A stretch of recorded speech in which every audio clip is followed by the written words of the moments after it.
Al filo de la semana. Análisis de temas nacionales e internacionales con un enfoque diferente. José María Tojeira, al filo de la semana. De nuevo, en estas vísperas y en este día de el fin de semana largo y el fin de semana de la independencia, ¿verdad? Todo el mes es mes que celebramos la independencia, pero el 15 tenemos una festividad especial. Sobre esta festividad es importante recordar que la independencia de Centroamérica fue unida, no por países pequeñitos, independientes, sino unida.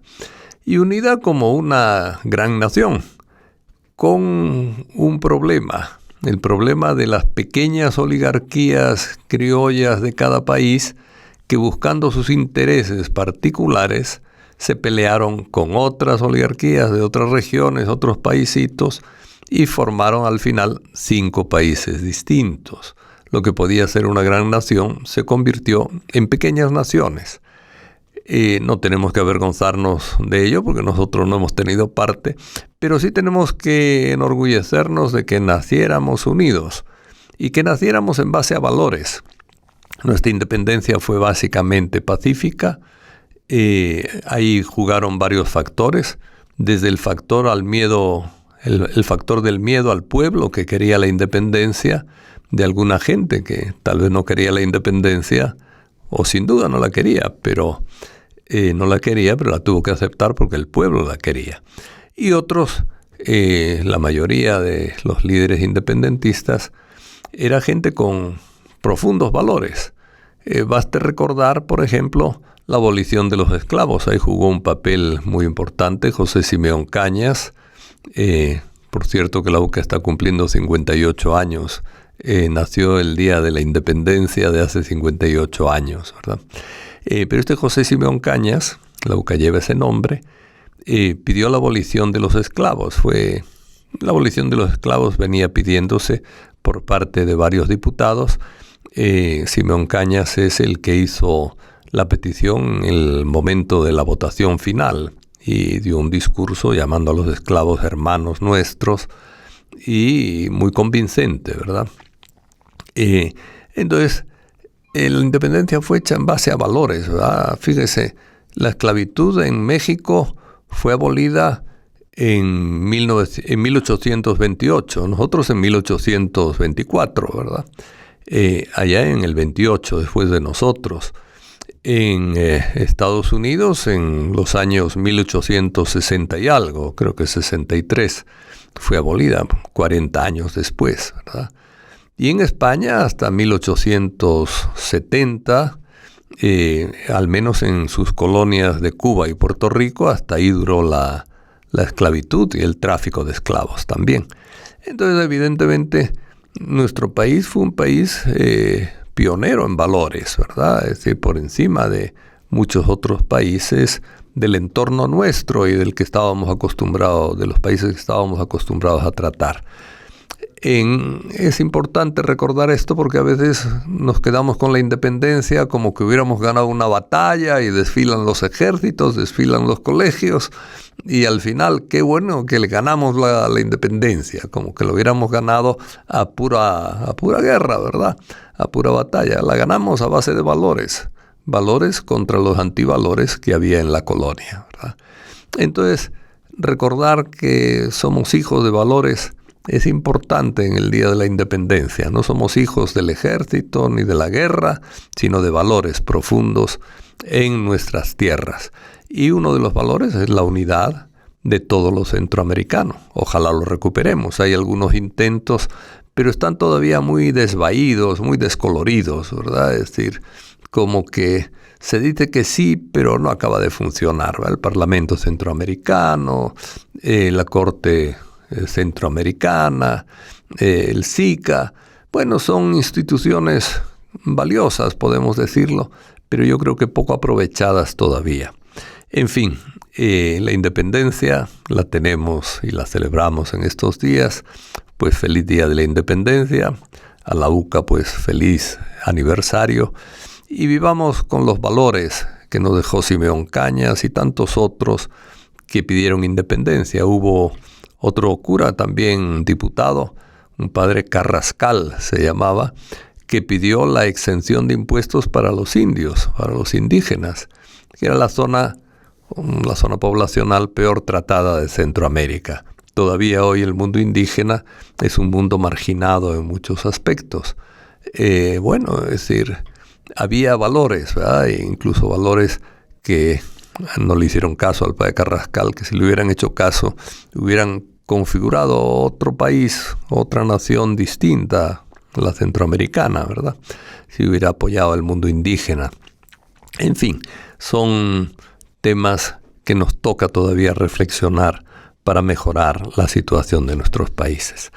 Pasando a la actualidad, estamos preocupados por el tema de educación. Solo el 43% de los nacidos en 2001 terminaron la secundaria, el 40% la terminaron con sobreedad, el 49% abandonaron la escuela antes de terminar el bachillerato. Son cifras bastante tristes. Todavía hay algunos que están haciendo de los nacidos del 2001 el bachillerato. Hay déficit ahí, ¿verdad? En general, además, el déficit se agrava cuando la gente es pobre, ¿verdad? Es decir, cuando la gente es pobre, terminan el 2% de los que viven en pobreza e incluso el 0.6% de los que están en situación de pobreza extrema. Es decir, pobreza extrema es un 6% de la población, pero de ese 6%, solo el 0.6% termina el bachillerato. Estamos transmitiendo intergeneracionalmente la pobreza en el país, ¿verdad? Y especialmente en el campo. Esto es grave y hay que reflexionarlo en estos tiempos de independencia que decimos, ¿verdad?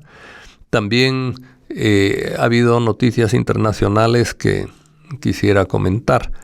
La FAO, que es la Organización Mundial, ¿verdad?, de la ONU, frente al hambre y la agricultura y todo esto, dice que la región centroamericana ha perdido 20 años de lucha contra el hambre. De nuevo, tenemos ahí un problema. En toda América Latina hay 56 millones de personas que viven con hambre, ¿verdad? El 8-6% de la población. Nosotros somos parte de esa población latinoamericana. La guerra contra el hambre es urgente. Aunque nos parezca que el 6% tiene hambre nada más, o el 7%, y que es poca proporción, pero es hambre. Y nadie debe pasar hambre en el mundo en que vivimos y en El Salvador en el que estamos. Fracasamos, yo creo, en el objetivo del milenio de vencer el hambre para el año 2030. Estamos ya cerca y no creo que en 6 años seamos capaces, si no lo tomamos como una primera prioridad. Y da la impresión que no es primera prioridad la lucha contra el hambre, porque no nos importa el hambre de los más pobres en definitiva. Hay que cambiar esos criterios indudablemente, ¿verdad?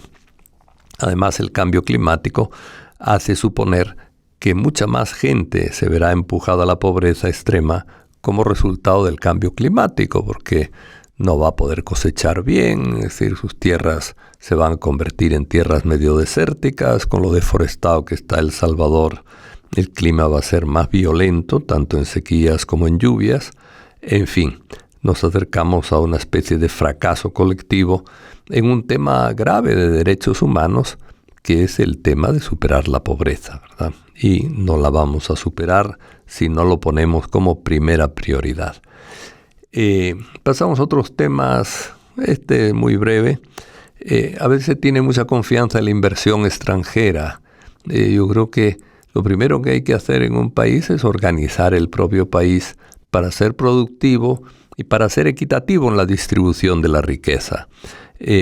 Pensamos que la inversión extranjera puede solucionar los problemas. Bueno, de 29 países de América Latina, contando la América Latina y el Caribe, es decir, de 29 países, nosotros somos el 28 en inversión extranjera, es decir, estamos a la cola. Solamente Trinidad Tobago ha tenido menos inversión extranjera que nosotros en El Salvador, ¿verdad? Y tiene menos inversión extranjera, pero nos gana en fútbol. Todos estamos fregados, ¿verdad? Es decir, porque no solo tiene menos, pero... Y después, en este tema de cuestión extranjera, es importante recordar lo que ha dicho el Alto Comisionado de los Derechos Humanos en la sesión del Consejo de Derechos Humanos de la ONU que acaba de empezar. El Consejo de Derechos Humanos es la principal institución de la ONU para supervisar los derechos humanos en el mundo. Y todos los países están al tanto de las evaluaciones que se hacen ahí. El Alto Comisionado es como una especie de secretario para estos temas de derechos humanos, ¿verdad?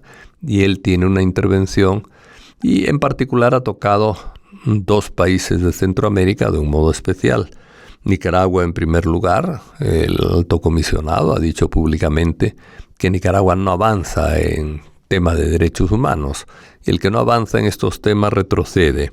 Todos sabemos de las intervenciones, más de 20 universidades clausuradas, cientos de personas en el exterior, muchos de ellos privados de su nacionalidad, otros prácticamente desterrados, un delito que no existe ni siquiera en el Código de Derecho Penal nicaragüense, igual que no existe en el salvadoreño, ¿verdad? Pero gente desterrada técnicamente y públicamente desterrada, que no puede entrar a su país, etcétera, ¿verdad? Y además, curioso, se les acusa de todo, pero no los dejan entrar en el país. Podrían dejarlos y juzgarlos, pero saben que si los juzgan nadie va a creer en esos juicios farsantes que tienen en Nicaragua y entonces prefieren no meterlos en la cárcel, sino echarlos del país, ¿verdad? Es un problema. El Alto Comisionado insistió en que se liberara a los detenidos arbitrariamente, que son bastantes en Nicaragua, que se erradique la tortura, es decir, es un crimen de lesa humanidad, y parece que están torturando, el Alto Comisionado ha dicho que están torturando en Nicaragua, que se restaure la ciudadanía a los desposeídos de la ciudadanía y que se acepten monitores externos frente a las detenciones y el sistema judicial. Es las peticiones que ha hecho después de elevar una sentida y fuerte crítica, ¿verdad?, a la situación nicaragüense.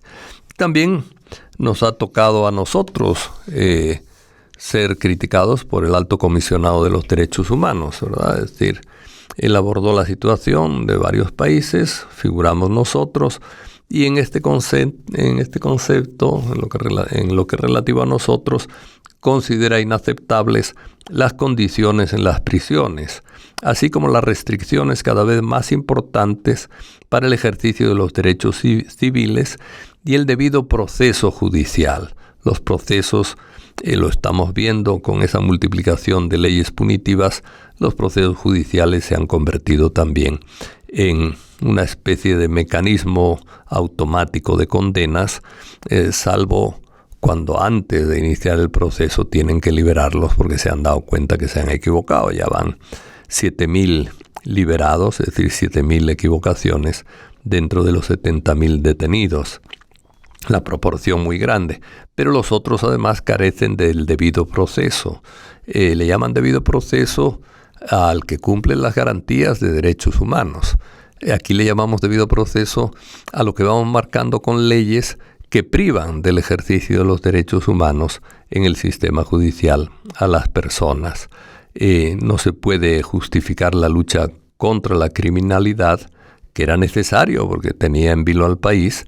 No se puede justificar con eliminación del debido proceso a nivel judicial. Mientras la ONU dice esto, nuestra procuradora, el comisionado de derechos humanos, se dedican a lavar imágenes, ¿verdad? Atienden solamente y a medias a los pobres que no molestan, a los pobres que no son perseguidos por el Estado. Cuando un pobre es perseguido por el Estado, el procurador, la procuradora, el comisionado se olvidan realmente de defender los derechos humanos. Ojalá el Día de la Independencia nos haga reflexionar a todos sobre los valores que deben regir nuestra convivencia. Que tengan feliz mes, feliz semana, feliz Día de la Independencia. Al filo de la semana.